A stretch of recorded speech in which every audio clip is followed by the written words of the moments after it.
యేసుక్రీస్తు నామమునకు మహిమ కలుగునుగాక. ఏ మిషన్ విత్ జీసస్ మినిస్ట్రీ సమర్పించు ప్రతిరోజు యేసుతో దేవుని వాక్యముతో మన సమయం గడిపే కార్యక్రమానికి మిమ్మల్ని ప్రేమపూర్వకంగా ఆహ్వానిస్తూ ఉన్నాను. అంతేకాకుండా దేవుని వాక్యాన్ని వినడానికి, దేవుని వాక్యముతో సమయాన్ని గడపడానికి, దేవుని వాక్యాన్ని ధ్యానించడానికి మీరు కూడా మీ విలువైన సమయం మీరు కేటాయించినందుకు దేవుడు మిమ్మలను, మీ కుటుంబాన్ని సమృద్ధిగా దీవించునుగాక. ఈ దినాన దేవుని వాక్యాన్ని వినడానికి ముందు ఒక స్తుతి ఆరాధన పాటతో దేవుని ఆరాధించి ఆ తర్వాత దేవుని వాక్యాన్ని మనం ధ్యానించేసుకుందాం. ఆమేన్. మనం ఈ అందమైన సృష్టిని చూసినప్పుడు ఎంతో ఆహ్లాదిస్తాం.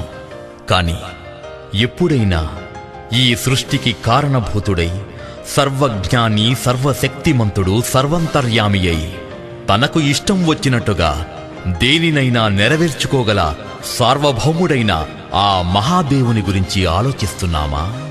అలా ఆలోచించిన నాడు పుడుతుంది మన హృదయాలలో ఘన స్తుతులతో కూడిన జయధ్వనుల ఘోష.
స్తుతింతును నే నిన్నారాధింతు, స్తుతింతును నే నిన్నారాధింతు, జయధ్వనులతో ఘన స్తుతులతో ఆరాధింతు, జయధ్వనులతో ఘన స్తుతులతో ఆరాధింతు. స్తుతింతును నే నిన్నారాధింతు, స్తుతింతును నే నిన్నారాధింతు.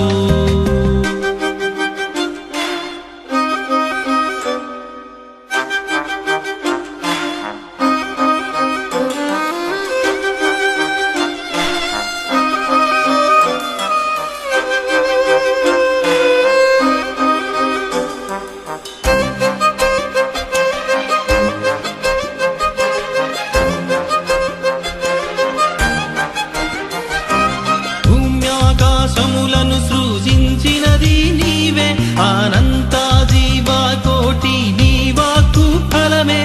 సూర్యచంద్రులనే వెలుగులుగా నిలిపావు, సాగర జలరాశులకే హద్దులు వేశావు.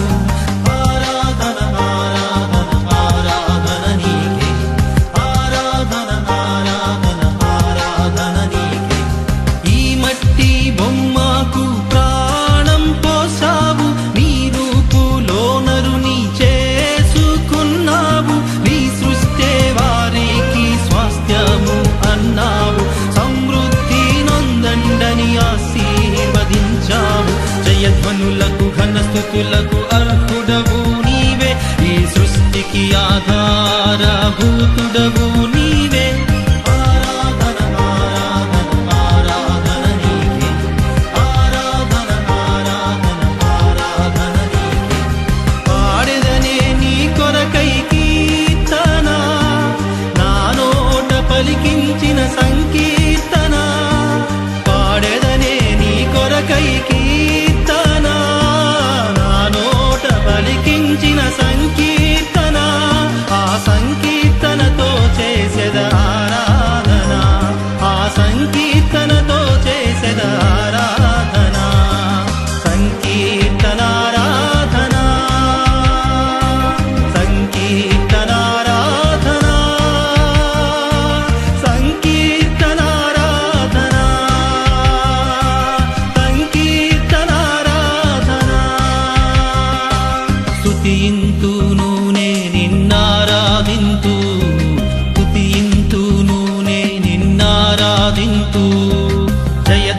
జయధ్వనులతో ఘనస్తుతులతో ఆరాధింతు, జయధ్వనులతో ఘనస్తుతులతో ఆరాధింతు.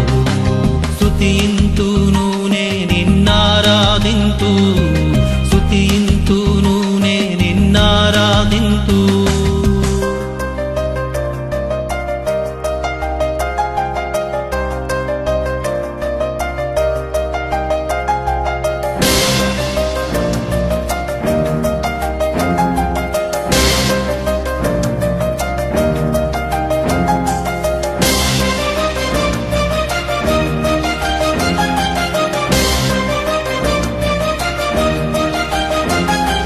రాజ్యాలను ఏలిరి మహారాజులెందరో, జయించిరి రాజ్యాలను ఖడ్గముతో వారందరూ.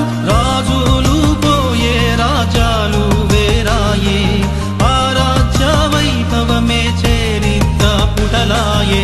ఆరాధన ఆరాధన ఆరాధన నీకే, ఆరాధన ఆరాధన ఆరాధన నీకే. దివి నుండి భువికొచ్చిన రారాజువు నీవే, నీ ప్రేమాలు తీరముతో ఈ జగతిని గెలిచావే. ఎల్లలేలే నీది నీ ప్రేమ రాజ్యం, ఆనాటికి వ్యాపించే నీ రక్షణ సామ్రాజ్యం. జయధ్వనులకు ఘనస్తుతులకు అర్హుడవు నీవే, ఎదురేలేని సార్వభౌముడవు నీవే. ఆరాధన ఆరాధన ఆరాధన నీకే, ఆరాధన ఆరాధన ఆరాధన నీకే. పాడెదనే నీ కొరకై కీర్తన, నా నోట పలికించిన సంకీర్తన. పాడెదనే నీ కొరకై కీర్తన, నా నోట పలికించిన సంకీర్తన. ఆ సంకీర్తనతో చేసెద ఆరాధన, ఆ సంకీర్తనతో చేసెద ఆరాధన. సంకీర్తనారాధన, సంకీర్తనారాధన, సంకీర్తనారాధన, సంకీర్తనారాధన. స్తుతింతును నే నిన్నారాధింతు, స్తుతింతును నే నిన్నారాధింతు. జయధ్వనులతో ఘనస్తుతులతో ఆరాధింతు, జయధ్వనులతో ఘనస్తుతులతో ఆరాధింతు. స్తుతింతును నే నిన్నారాధింతు, స్తుతింతును నే నిన్నారాధింతు. జయధ్వనులతో ఘనస్తుతులతో ఆరాధింతు, జయధ్వనులతో ఘనస్తుతులతో ఆరాధింతు.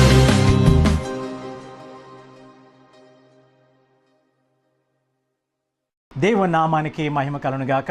దేవుని వాక్యాన్ని మనం చదువుకుందాం.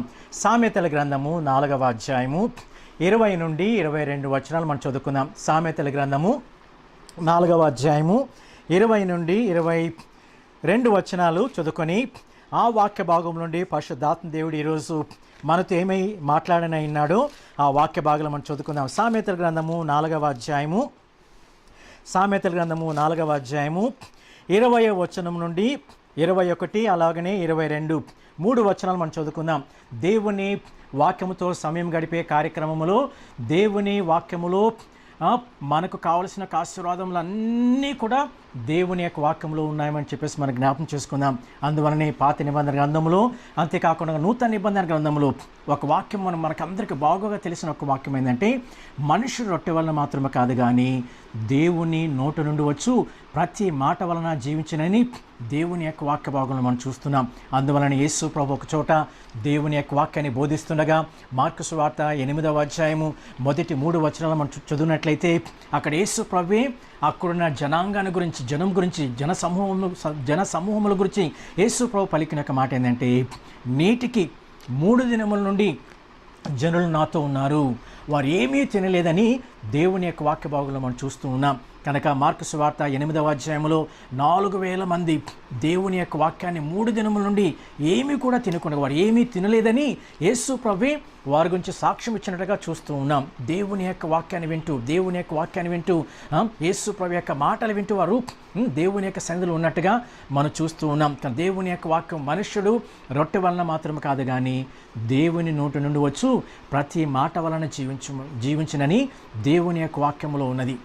అంతేకాకుండా సామెతల గ్రంథంలో కూడా దేవుని యొక్క వాక్యములో మనకు కావలసిన ఆశీర్వాదములు అన్నీ కూడా ఉన్నాయి కనుక ఆ వాక్యాన్ని కూడా మనం చదువుకుందాం. సామెతల గ్రంథము 4వ అధ్యాయము 20, 21, 22 3 వచనాలు మనం చదువుకుందాం. నా కుమారుడా, నా మాటలను ఆలకింపుము, నా వాక్యములకు నీ చెవియొగ్గుము. నీ కనుల ఎదుటి నుండి వాటిని తొలగిపోనీయకుము. నీ హృదయమందు వాటిని భద్రము చేసుకొనుము. దొరికిన వారికి అవి జీవమును, వారి సర్వ శరీరమునకు ఆరోగ్యమునిచ్చును. చదువుని యొక్క వాక్య భాగంలో దేవుడు చెప్తున్న ఒక మాట ఏంటంటే, నా కుమారుడా, నా మాటలను ఆలకించుము. అంతేకాకుండా దేవుని యొక్క మాటలకు చెవియొగ్గు వినుము. దేవుని యొక్క వాక్యాన్ని కనులెదుట భద్రము చేసుకొనుము. దొరికిన వారికి అవి జీవమును, వారి సర్వ శరీరమునకు ఆరోగ్యము దయచేస్తుందని దేవుని యొక్క వాక్య భాగంలో మనం చూస్తూ ఉన్నాం. కనుక దేవుని యొక్క వాక్యముతో సమయం గడుపుతున్న మనము మరొకసారి మీకు జ్ఞాపకం చేసుకున్న ఒక మాట ఏంటంటే, మీ జీవితాలు ఏదైతే అవసరాలు ఉన్నాయో, మీకు ఏవైతే కావాలో, మనకు కావలసిన ఆశీర్వాదములన్నిటినీ సమకూర్చే యొక్క శక్తి దేవుని వాక్యానికి ఉన్నది.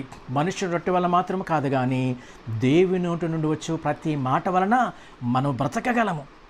యేసు ప్రభు పలికిన ప్రతి మాట దేవుని యొక్క వాక్యం ఏదైతే పరిశుద్ధాత్మ దేవుడు మనకు రాసి అనుగ్రహించినాడో, దేవుని యొక్క వాక్యం అనేది మనిషి రొట్టె వల్ల మాత్రం కాదు కానీ దేవుని నోటి నుండి వచ్చు ప్రతి మాట వలనని దేవుని యొక్క వాక్య భాగంలో మనం చూస్తూ ఉన్నాం. అందువలన యేసు ప్రభు కూడా ప్రకటన గ్రంథము 1వ అధ్యాయము 18వ వచనం చూసినట్లయితే, మరణము యొక్కయు పాతాళ లోకము యొక్క తాళపు చెవులు నా స్వాధీనంలో ఉన్నవని దేవుని యొక్క వాక్య భాగంలో మనం చదువుతున్నాం. కనుక మరణము యొక్కయు అంతేకాకుండా పాతాళ లోకము యొక్క తాళపు చెవులు యేసు ప్రభు యొక్క స్వాధీనంలో ఉన్నాయి. కనుక మన యొక్క జీవితం అంతా కూడా భూలోకంలో మన యొక్క పుట్టుక, అంతేకాకుండా మన యొక్క మరణము, ఈ రెండింటి మధ్య మన దేవుడు మనకి ఏమైనా చేయగలిగినటువంటి గొప్ప దేవుడు ఆయన మనతో ఉన్నాడు. ఆయన పలికిన యొక్క మాటలు చాలా శక్తి కలిగిన యొక్క మాటలు. అందువలనే ఆదికాండం 1వ అధ్యాయంలో మనం చూసినట్లయితే మొదటి 3 వచనాలు, ఆది యందు దేవుడు భూమి ఆకాశములు సృజించెను, భూమి నిరాకారముగాను శూన్యముగాను ఉండనని చెప్పేసి రాయబడింది. చీకటి అగాధ జలముల మీద కమ్మి ఉండెను, దేవుని యొక్క ఆత్మ జలముల మీద అల్లాడుచుండెను. దేవుడు వెలుగు కలుగునుగాక అని పలుకుగా వెలుగాయనని దేవుని యొక్క వాక్య భాగంలో మనం చూస్తున్నాం. ఆదికాండం 1వ వచనంలోనే తండ్రిని దేవుడు, పరిశుద్ధాత్మ దేవుడు, అంతేకాకుండా దేవుని వాక్యమైన యేసు ప్రభు, దేవుని యొక్క వాక్యమైన దేవుడు అందరూ కూడా కలిసి దేవుని యొక్క మాట ద్వారా సమస్తము కూడా సృష్టించినట్టుగా దేవుని యొక్క మాట మనం చూస్తూ ఉన్నాం. దేవుడు వెలుగు కలుగునుగాక అని పలుకుగా దేవుని యొక్క వాక్కును బట్టి వెలుగైనట్టుగా మనం చూస్తూ ఉన్నాం. కనుక దేవుని యొక్క వాక్యానికి మన జీవితాలకు కావాల్సిన ఆశీర్వాదం ఏదైతే మనకు కావాలో వాటన్నిటినీ దయచేసే శక్తి దేవుని యొక్క వాక్యముకు ఉన్నదని చెప్పేసి మరొకసారి మనకు జ్ఞాపకం చేసుకుందాం. ఆ వాక్యముతో మన సమయం గడుపుతున్నాం. ఈ కార్యక్రమం అనేది దేవుని వాక్యముతో మన సమయం గడిపే కార్యక్రమం. అందువలనే దేవుని యొక్క వాక్యములో ఏదైతే మనకు ఆశీర్వాదం ఉన్నాయో, సామెతల గ్రంథం మనం చదువుకునే వాక్య భాగం చూసినట్లయితే అక్కడ దేవుడు చెప్తున్న మాట ఏంటంటే, నా కుమారుడా, నా మాటలను ఆలకించుము, నా మాటలను ఆలకించుము, నా వాక్యములకు నీ చెవియొగ్గుము. నీ కన్నుల ఎదుటి నుండి వాటిని తొలగిపోనీయకుము. నీ హృదయమందు వాటిని భద్రము చేసుకొనుము. దొరికిన వారికి అవి జీవమును, వారి సర్వ శరీరమునకు ఆరోగ్యమనిచ్చును. కనుక సామెతల గ్రంథము 4వ అధ్యాయం 22వ వచనం చూసినట్లయితే, ఎవరికైతే దేవుని యొక్క వాక్యము దొరుకుతుందో వారికి జీవమును, అంతేకాకుండా వారి సర్వ శరీరానికి ఆరోగ్యము దయచేస్తుందని దేవుని యొక్క వాక్య భాగంలో మనం చూస్తూ ఉన్నాం. దేవుని వాక్యానికి మన సర్వ శరీరానికి, మీ తల నుండి పాదముల వరకు సర్వ శరీరానికి ఆరోగ్యాన్ని కలుగజేసే ఒక శక్తి దేవుని యొక్క వాక్యానికి ఉంది. కనుక దేవుని యొక్క వాక్యము నా యొక్క తల నుంచి పాదముల వరకు నా సర్వ శరీరానికి ఆరోగ్యము దయచేసేలాగా ఉండాలన్నట్లయితే ప్రాముఖ్యంగా 20వ వచనము అలాగనే 21వ వచనంలో చదువునే యొక్క వాక్య భాగాన్ని మనం చేయవలసిన వారమైనా. 20వ వచనంలో రాయబడిన మాట ఏంటంటే, నా కుమారుడా, నా మాటలను ఆలకించుము, నా మాటలకు చెవియొగ్గి వినుము. అంతేకాకుండా నీ కనుల ఎదుటి నుండి వాటిని తొలగిపోనీయకము, హృదయమందు వాటిని భద్రము చేసుకొనుము. ఎవరికైతే దేవుని యొక్క వాక్యం దొరుకుతుందో దొరికిన వారికి అవి జీవమును వారి సర్వ శరీరమునకు ఆరోగ్యము దయచేస్తుందని దేవుని యొక్క వాక్య భాగంలో మనం చూస్తున్నాం. కనుక దేవుని యొక్క వాక్యము మన కావలసిన ఆశీర్వాదములన్నిటినీ సమకూర్చే యొక్క శక్తి దేవుని యొక్క వాక్యానికి ఉంది. అంతేకాకుండా దేవుని యొక్క వాక్యము మన జీవితంలో మన సర్వ శరీరానికి ఆరోగ్యము కలిగించేదిలాగా మనం ఉండాలన్నట్లయితే మొట్టమొదటిగా మనము దేవుని వాక్యాన్ని మనం ఆలకించాలి. అందువలన దేవుడు చెప్తున్న ఒక మాట ఏంటంటే, నా కుమారుడా నా మాటలను ఆలకించుము. రెండవదిగా నా వాక్యములకు చెవియొగ్గి వినము. మూడవదిగా నీ కన్నుల ఎదుటి నుండి వాటిని తొలగిపోనీయకుము. నాలుగవదిగా నీ హృదయమందు వాటిని భద్రము చేసుకున్నట్లయితే. కనుక 4 విషయాలు మనం చేసినట్లయితే దేవుని యొక్క వాక్యము మనకు నిత్య జీవముతో పాటు మన సర్వ శరీరానికి ఆరోగ్యాన్ని కలుగజేస్తుంది. కనుక మొట్టమొదటిగా మనము దేవుని వాక్యాన్ని మనం ఆలకించాలి. రెండవదిగా దేవుని యొక్క వాక్యములకు చెవియొగ్గి శ్రద్ధగా మనం వినాలి. మూడవదిగా దేవుని యొక్క వాక్యము మన కనుల ఎదుటి నుండి వాటిని తొలగిపోకుండా మన కనుల ఎదుట మనం ఉంచుకోవాలి. నాలుగవదిగా దేవుని వాక్యమును మన హృదయములో భద్రపరచుకోవాలి. ఈ విధంగా మనం చేసినట్లయితే దేవుని వాక్యానికి మన సర్వ శరీరానికి ఆరోగ్యముతో పాటు నిత్య జీవాన్ని ప్రసాదించే శక్తి దేవుని వాక్యముకు ఉందని చెప్పేసి సామెతల గ్రంథము 4వ అధ్యాయము 20, 21, 22, 3 వచనాల్లో పరిశుద్ధాత్మ దేవుడు ఆ వాక్య భాగం నుంచి మనం మాట్లాడుతున్నాడు. కనుక ఇదే నాన్న దేవుని సంగముగా మనము యేసు ప్రభు నామములో విశ్వాసం ఉంచిన ఆయన శిష్యులుగా మనము, అంతేకాకుండా క్రైస్తవులైన మనము మన జీవితంలో దేవుడు మనకు అనుగ్రహించిన 24 గంటల సమయమును దేన్ని మనం ఆలకిస్తున్నామో మనం ఒక ప్రశ్న వేసుకోవాల్సిన వారమైనా. కనుక దేవుని వాక్యము సత్యము, దేవుని యొక్క వాక్యము నిజము. దేవుడు ఎప్పుడు కూడా అబద్ధమాడే దేవుడు కాదు. దేవుడు మాట్లాడుతున్న ఒక మాట ఏంటంటే, దేవుని వాక్యం ఎవరికైతే దొరుకుతుందో వారికి నిత్య జీవముతో పాటు వారి సర్వ శరీరానికి నీ వాక్యం వింటున్న నీవు నీ జీవితంలో ఒకవేళ నీ తల నుంచి పాదం వరకు ఎలాంటి అనారోగ్యం ఉన్నప్పటికీ, పక్షవాతమే కానీ, బీపీ కానీ, షుగరే కానీ, కిడ్నీ ప్రాబ్లం కానీ, హార్ట్ ప్రాబ్లం కానీ, బ్రెయిన్లో ప్రాబ్లం కానీ, లివర్లో ప్రాబ్లం కానీ, నీ తల నుంచి పాదం వరకు ఏ అనారోగ్యముతో ఉన్నప్పటికి కూడా దేవుని యొక్క వాక్యమే సర్వ శరీరానికి ఆరోగ్యం అనుగ్రహిస్తుంది. ఇక దేవుని యొక్క మాటలు, దేవుని యొక్క వాక్యము సర్వరోగ నివారణ అని ఈ వాక్య భాగంలో మనం చూస్తున్నాం. ఇది నా బయట ప్రపంచంలో అనేకమైన అడ్వర్టైజ్మెంట్ మనం చూస్తున్నాం. ఇలాంటి ఈ యొక్క మెడిసిన్ మీరు వాడినట్లయితే ఈ యొక్క మెడిసిన్ మీరు సర్వరోగములను నివారణ చేస్తుందని అనేకమైన రకాలుగా మార్కెట్లో మనం వింటూ ఉన్నాం. కానీ క్రైస్తవులుగా మనకు మన జీవితంలో దేవుని వాక్యమే మన సర్వరోగములను నివారణ చేసే ఒక మెడిసిన్గా ఈ దినాన్ని మనం ధ్యానం చేసుకుందాం. కనుక 22వ వచనంలో చూసినట్లయితే, దొరికిన వారికి అవి నిత్యం. ఎవరైతే దేవుని యొక్క వాక్యం దొరుకుతుందో, ఎవరైతే యేసు ప్రభు నామములో విశ్వాసం ఉంచుతారో, ఎవరైతే దేవుని యొక్క వాక్యాన్ని హృదయంలో స్వీకరిస్తారో వారికి నిత్య జీవము. అంతేకాకుండా దేవుని వాక్యము వారి సర్వ శరీరానికి తల నుంచి పాదంలో వరకు ఎలాంటి అనారోగ్యం ఉన్నా దేవుని వాక్యము ఆ అనారోగ్యం అంతటి కూడా బాగు చేసే శక్తి దేవుని యొక్క మాటలకు ఉంది. ఆ యొక్క ఆరోగ్యం మనకు కావాలన్నట్లయితే, ఆ నిత్య జీవం మనకు కావాలన్నట్లయితే 20వ వచనము 21వ వచనంలో రాయబడిన 4 విషయాలు మనం చేయవలసిన వారమైనా. కనుక మొట్టమొదటిగా దేవుడు చెప్తున్న మాట ఏంటంటే, నా కుమారుడా నా మాటలను ఆలకించుము. కనుక యేసు ప్రభు నామములో విశ్వాసం ఉంచిన మనము దేవుడు మనతో చెప్తున్న మాట ఏంటంటే, నా కుమారుడా నా మాటలను ఆలకించం. కనుక ఈ మాటలు బోధిస్తున్న నేను, ఈ మాటలు వింటున్న మీరు దేవుడు మనకు అనుగ్రహించిన 24 గంటల సమయం అనేది పొద్దున్న లేచినప్పటి నుండి రాత్రి నిద్రించేంత వరకు కూడా మనం దేన్ని మనం వింటూ ఉన్నాం? దేవుని యొక్క వాక్యాన్ని వింటూ ఉన్నామా అని మనం ఒక ప్రశ్న వేసుకుందాం. ఒక వినకపోయినట్లయితే మనం ఆ విషయంలో పశ్చాత్తాపడదాం. ఇంకా దేవుని యొక్క వాక్యములో ఎంత శక్తి ఉందో నేను పొందుకోలేకపోవడానికి, దేవుని యొక్క వాక్యములో ఎంత శక్తి ఉందో ఈ మాటలు వింటున్న మీరు పొందుకోకుండా ఉండడానికి, లేదా దేవుని యొక్క వాక్యంలో ఉన్నటువంటి ఆశీర్వాదాలన్నీ కూడా మనం అనుభవించకుండా ఉండడానికి కారణం ఏంటంటే, దేవుడు మనకు అనుగ్రహించిన 24 గంటల సమయం అనేది దేవుని వాక్యాన్ని కాకుండా ఈ లోక సంబంధమైన వాటిని అనేకమైన వాటిని గంటలు ఈ లోక సంబంధమైన మాటలు మాట్లాడడానికి, ఈ లోక సంబంధమైన మాటలు మనం వినడానికి, ఈ లోక సంబంధమైన వాటి అన్నిటికీ మనం ఖర్చు చేస్తున్నాము కానీ, మన సమయాన్ని మనం వెచ్చిస్తున్నాము కానీ దేవుని వాక్యాన్ని వినడానికి మనం సమయం గడపట్లేదు. కానీ సమయం మనం గడపట్లేదు కారణం ఏంటంటే దేవుడు అనుగ్రహించే వాక్యం ఎంత విలువైనదో, దాంతోపాటు సమయం అనేది కూడా ఎంత విలువైందో మనకు తెలియకపోవడం వల్ల. అందువలన ఎఫెసీ పత్రిక 5వ అధ్యాయము 15, 16 2 వచనాలు చూసినట్లయితే అక్కడ దేవుడు పలుకుతున్న మాట ఏంటంటే, దినములు చెడ్డవి గనక మీరు సమయమును పోనీయక మీరు అజ్ఞానుల వలె కాకుండా జ్ఞానము కలిగిన వారిలాగా మీరు సమయమును సద్వినియోగపరచుకోండి, సమయాన్ని ఉపయోగకరంగా మీరు ఉపయోగించమని దేవుడు పలుకుతున్నట్టు మనం చూస్తున్నాం. ఎఫెసీ పత్రిక 5వ అధ్యాయము 15, 16 వచనం చూసినట్లయితే, దినములు చెడ్డవి గనక మీరు అజ్ఞానుల వలె కాకుండా జ్ఞానము కలిగిన వారిలాగా మన సమయాన్ని మనం ఖర్చు చేయవలసిన వారమైన, డబ్బును మనం సంపాదిస్తున్నాం, ఖర్చు చేస్తున్నాం, మరలా తిరిగి సంపాదించగలం. అయితే సమయాన్ని మనము సంపాదించలేం. ఈరోజు ఏదైతే ఉందో ఈరోజు గడిచిపోయిన తర్వాత రేపటికి వెళ్ళిన తర్వాత మరలా ఈరోజు నేను కొన్ని కోట్లు ఇచ్చి నేను మరలా కొంటానంటే తిరిగి రాదు. కనుక నిన్న అయిపోయింది. నిన్న సమయం అనేది నేను కొన్ని కోట్లు నేను ఇచ్చి మళ్ళీ కొంటానంటే సమయం రాదు. కానీ ఒకవేళ ఈరోజు నీ జీవితంలో కొన్ని కోట్ల డబ్బు పోగొట్టుకుంటే రేపు కానీ ఎల్లుండి కానీ ఇంక భవిష్యత్తులో ఎప్పుడైనా కానీ మళ్ళీ తిరిగి నువ్వు సంపాదించుకోగలవు. కానీ పోయిన సమయాన్ని తిరిగి నువ్వు సంపాదించుకోలేవు. నిన్న గతించిపోయిందంతే. నిన్నటి దినాన్న నీ జీవితంలో మరెన్నటికీ కూడా తిరిగి రాదు.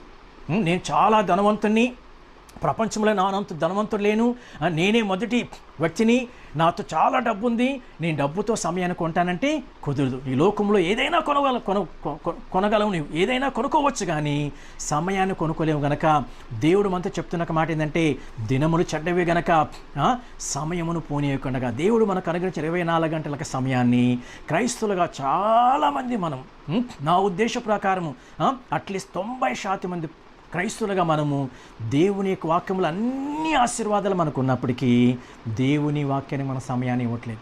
దేవుని యొక్క వాక్యంతో మన సమయం గడపట్లేదు. దేవుని యొక్క వాక్యంతో సమయం గడపడం అనేది చాలా బోర్. అంతేకాదు కానీ ఒక 5 నిమిషాలు దేవుని యొక్క వాక్యం చదివితే 5 గంటలు చదివినంతగా మనం అలసిపోయి ఇంకా ఈ రోజుకు చాలు అనే క్రైస్తవులు చాలామంది ఉన్నారు. లేదా దేవుని యొక్క వాక్యాన్ని వారానికి ఒకసారి చదివేవాళ్ళు ఇంకా కొంతమంది ఉన్నారు.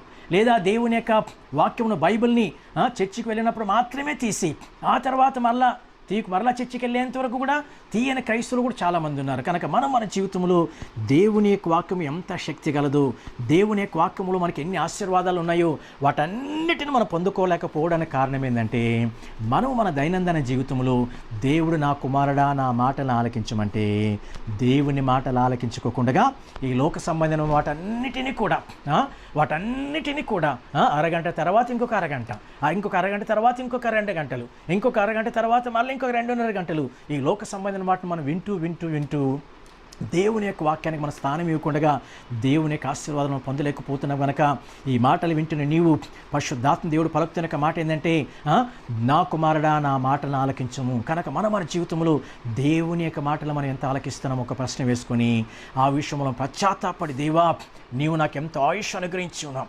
రోజుకి 24 గంటల సమయాన్ని నువ్వు అనుగ్రహించినావు. నేను ఈ లోకంలో ఎన్నో పనులు చేసుకుంటున్నాను, కానీ దేవుని యొక్క వాక్యాన్ని ఆలకించుకున్నందుకు దేవా నన్ను క్షమించమని చెప్పేసి మనము ప్రార్థన చేయవలసిన వారమైనా. కనుక మొట్టమొదటిగా మనము దేవుని వాక్యాన్ని ఆలకించాలి. రెండవదిగా దేవుని వాక్యాన్ని నా వాక్యములకు చెవియొగ్గం, అంటే శ్రద్ధగా దేవుని యొక్క వాక్యాన్ని వినాలి. అందువలన ద్వితీయోపదేశ కాండంలో మనం చూసినట్లయితే 28వ అధ్యాయంలో దేవుని యొక్క ఆజ్ఞలను శ్రద్ధగా వినమని అక్కడ రాయబడింది అనమాట.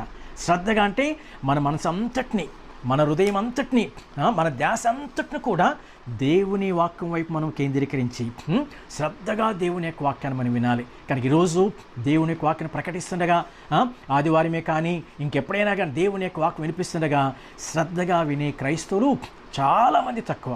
అందువల్ల దేవుని యొక్క వాక్యాన్ని మనం శ్రద్ధగా వినడం లేదు కనుక దేవుని యొక్క వాక్యంలో ఉన్న ఆశీర్వాదాలు మనము పొందలేకపోతున్నాం. కానీ దేవుని యొక్క వాక్యము ఎవరికైతే దొరుకుతుందో వారికి జీవము, నిత్య జీవము, అంతేకాకుండా వారి సర్వ శరీరానికి ఆరోగ్యం కలుగజేస్తుంది. కనుక దేవుని వాక్యము ఇంకా నా జీవితంలో, ఈ మాటలు వింటున్న మీ జీవితంలో ఇంకా సర్వరోగ నివారణగా ఆ వాక్యం ఎందుకు పని చేయట్లేదంటే దేవుని వాక్యాన్ని శ్రద్ధగా మనం వినట్లేదు. ఇంకా మూడవదిగా చూసినట్లయితే నీ కనుల ఎదుటి వాటిని తొలగిపోనీయకము, హృదయమందు వాటిని భద్రము చేసుకొను. కనుక 4 విషయాలు మనం చేసినట్లయితే దేవుని వాక్యం ఎవరికైతే దొరుకుతుందో వారికి నిత్య జీవముతో పాటు సర్వరోగమునకు ఆరోగ్యాన్ని కలుగజేస్తుంది. కనుక ఈ 4 విషయాలు మనం చేసుకుందాం. ఒకటి, దేవుని యొక్క వాక్యాన్ని మనం ఆలకించవలసిన వారమైనా. రెండవదిగా దేవుని యొక్క వాక్యానికి చెవి ఎగ్గి మనం శ్రద్ధగా వినాలి. మూడవదిగా మన కనుల ఎదుటి నుండి దేవుని యొక్క వాక్యాన్ని తొలగిపోకుండా మనం భద్రపరచుకోవాల్సిన వారమైనా. 4వదిగా దేవుని వాక్యమును మన హృదయంలో భద్రపరచుకోవాలి. దేవుని యొక్క వాక్యాన్ని మనం భద్రపరచుకోవాలి. లోకంలో మనం దేని మనం భద్రపరచుకుంటున్నాం? ఏదైతే విలువైన వస్తువు ఉందో దాన్ని మనం భద్రపరచుకుంటాం.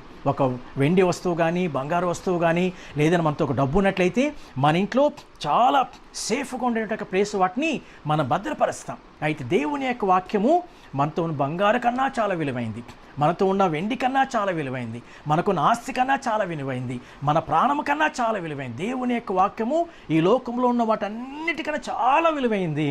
అయినా దాన్ని దేవుని యొక్క వాక్యాన్ని మన విలువను గ్రహించక, దేవుని వాక్యానికి ఇవ్వవలసిన విలువను మన ఇవ్వకపోవటం ద్వారా, దేవుని యొక్క వాక్యాన్ని మన హృదయంలో భద్రపరచుకోకుండా ఉండటం ద్వారా దేవుని వాక్యంలో ఉన్న ఆశీర్వాదాల్ని మనం పొందలేకపోతున్నాం. ఈ లోకంలో ఎన్నో భద్రపరచుకుంటున్నాం.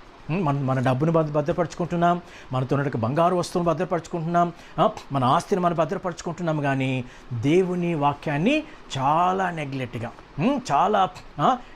చేస్తున్నాం. దేవుని యొక్క వాక్యం ఏ విధంగా వినాలో మనం వినట్లేదు.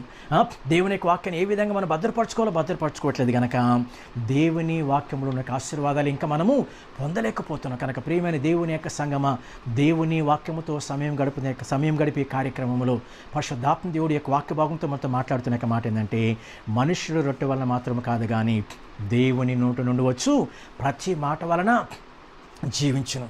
కనుక దేవుని వాక్యములో మనకు కావాల్సిన ఆశీర్వాదములు అన్నీ ఉన్నాయి.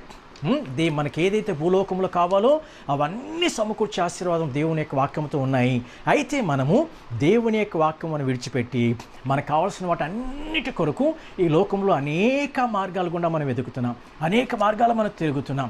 అందువలనే ఇంకా మన జీవితంలో ఇంకా అనేకమైన సమస్యలు, అంతేకాకుండా ఏది చేయాలనుకుంటున్నామో దాన్ని చేయలేకపోవడం, ఏది పొందాలనుకున్నా పొందలేకపోవడం, ఇంకా అనారోగ్యంతో మనం ఉన్నట్టుగా మనము మన జీవితాలు మనం చూస్తూ ఉన్నాం. కనుక సామెతల గ్రంథంలో మనం చూసినట్టు మాట ఏంటంటే, ఎవరికైతే దేవుని యొక్క వాక్యము దొరుకుతుందో వారికి నిత్య జీవముతో పాటు వారి సర్వ శరీరమునకు ఆరోగ్యము కలుగజేస్తుంది. కనుక ప్రియమైన దేవుని యొక్క సంగమా, మనము మన జీవితంలో దేవుని వాక్యాన్ని ఏ విధంగా మనం వింటూ ఉన్నాం? దేవుని యొక్క వాక్యానికి ఎలాంటి స్థానాన్ని మనం అనుగ్రహిస్తున్నాం? దేవుని యొక్క వాక్యాన్ని మనం భద్రపరచుకుంటున్నామా?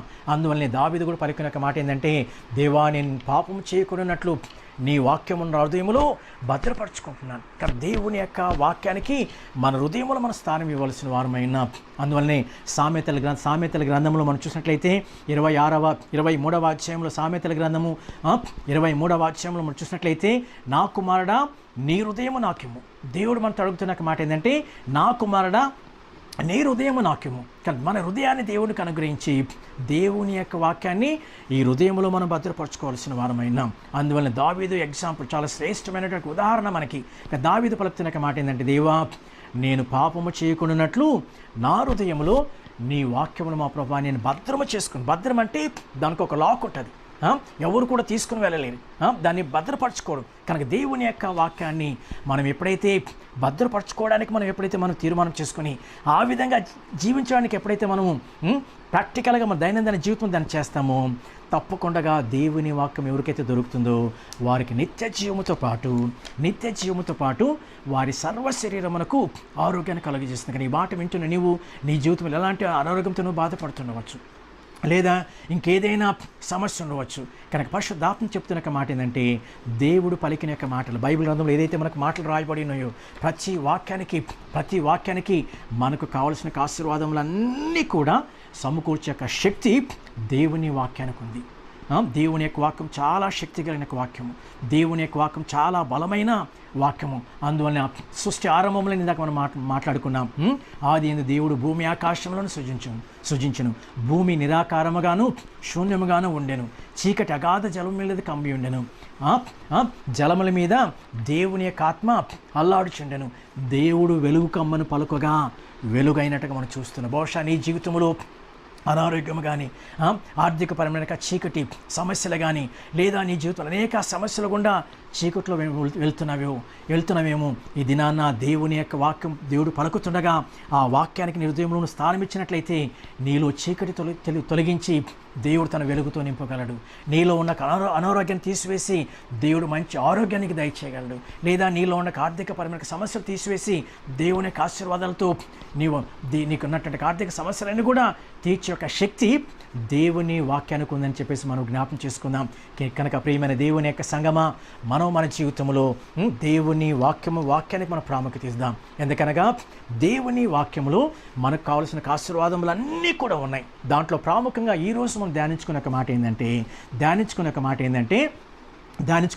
ఏంటంటే ఎవరికైతే దేవుని యొక్క వాక్యం దొరుకుతుందో వారికి జీవముతో పాటు వారి సర్వ శరీరమునకు ఆరోగ్యాన్ని కలుగజేస్తుంది. కనుక మనం ఇవన్నీ కూడా చేయడానికి మనం తీర్మానం చేసుకుని మొట్టమొదటిగా దేవా నీ మాటలు నేను ఆలకిస్తానని తీర్మానం చేసుకుందాం. దేవా నీ మాటలకు నేను చెవియొగ్గి వింటానని తీర్మానం చేసుకుందాం. మూడవదిగా నీ వాక్యములను నా కనులు ఎదుటి మా ప్రభు తొలగిపోకుండా నేను జాగ్రత్త పడతాను. దేవా నీ వాక్యములను నా హృదయంలో భద్రపరుచుకుంటాను. కానీ ఎవరైతే ఈ 4 విషయాలు చేస్తారో అలాంటి వారికి దొరికిన వారికి దేవుని యొక్క వాక్యం ఎవరికైతే దొరుకుతుందో వారికి నిత్య జీవము, అంతేకాకుండా వారి సర్వ శరీరమునకు ఆరోగ్యాన్ని కలుగజేస్తుంది. కనుక ప్రియమైన దేవుని యొక్క సంగమా, ఈ మాటలు బోధించిన నేను మొట్టమొదటిగా, ఈ మాటలు విన్న మీరు, మనమందరూ కూడా దేవుని యొక్క మాటలను ఆలకించి దేవుని యొక్క వాక్యములకు చెవియొగ్గి విని దేవుని యొక్క వాక్యాన్ని మన కనులు ఎదుట ఉంచుకొని దేవుని యొక్క వాక్యాన్ని మన హృదయంలో భద్రపరుచుకొని దేవుడు అనుగ్రహించిన నిత్య జీవంతో పాటు మన సర్వ శరీరానికి దేవుడు అనుగ్రహించే ఆరోగ్యాన్ని మనం పొందుదాం. అలాగ చేయనట్లు దేవుడు మనకు సహాయం చేయనుగాక. దేవుడు కొన్ని మాటలు దీవించి ఆశీర్వదించునుగాక. ఆమేన్. ప్రార్థన చేసుకుందాం. ప్రేమ గల మా తండ్రి, కృపగల మా ప్రభువా, ఈరోజు మా తండ్రి ప్రభువా, మీరు మాకు ఇచ్చిన వాక్యముకై మీకు వందనాలు చెల్లిస్తూ ఉన్నాం. నా కుమారుడా, నా మాటలను ఆలకించుము, నా వాక్యములకు నీ చెవియొగ్గుము, నీ కనుల ఎదుటి నుండి వాటిని తొలగిపోనియకుము, నీ హృదయమందు వాటిని భద్రము చేసుకునుము. దొరికిన వారికి అవి జీవమును, వారి సర్వ శరీరమునకు ఆరోగ్యము దయచేస్తుంది. కనుక దేవా, ఈ మాటలు వింటున్న ప్రతి వారిని దేవ పరిశుద్ధాత్మ దేవా మీ దర్శించు ప్రార్థన చేస్తూ ఉన్నాం. దేవా మా తండ్రి, ప్రతి వారు మా తండ్రి మీ మాటలను ఆలకించి మీ మాటలకు చెవియొగ్గి దేవా వారి కనులు ఎదుటి మా ప్రభు తొలగిపోకుండా మీ వాక్యాలు మాత్రం ఉంచుకొని వారి హృదయంలో ప్రభా మీ వాక్యంలో మా ప్రభు భద్రపరచుకోవడం ద్వారా వారికి నిత్య జీవంతో పాటు మా తండ్రి ప్రభు మా తండ్రి సర్వ శరీరమునకు ఆరోగ్యం దయచేయమని ప్రార్థన చేస్తూ ఉన్నాను. దేవా, ఈ మాటలు వింటున్న వారు ఎవరైనా అనారోగ్యంతో బాధపడుతున్నట్లయితే తల నుంచి పాదం వరకు ఎలాంటి అనారోగ్యం ఉన్నప్పటికీ దేవా మీ సేవకుడిగా నేను యేసుక్రీస్తు యొక్క నామమున దేవా సంపూర్ణ ఆరోగ్యము స్వస్థ కలుగునుగాక మా తండ్రి ప్రభా పలుకుతున్నాను. అలాగన జరిగి మా తండ్రి ప్రభా యేసు ప్రభు యొక్క నామము మహింపరచబడినట్లు మా ప్రభు మీ కార్యం జరిగించమని, మా ప్రభు యొక్క వాక్యమును మా అందరి జీవితంలో ప్రభా ఫలింపచేయమని యేసు నామమున ప్రార్థిస్తున్నాము తండ్రి. ఆమేన్.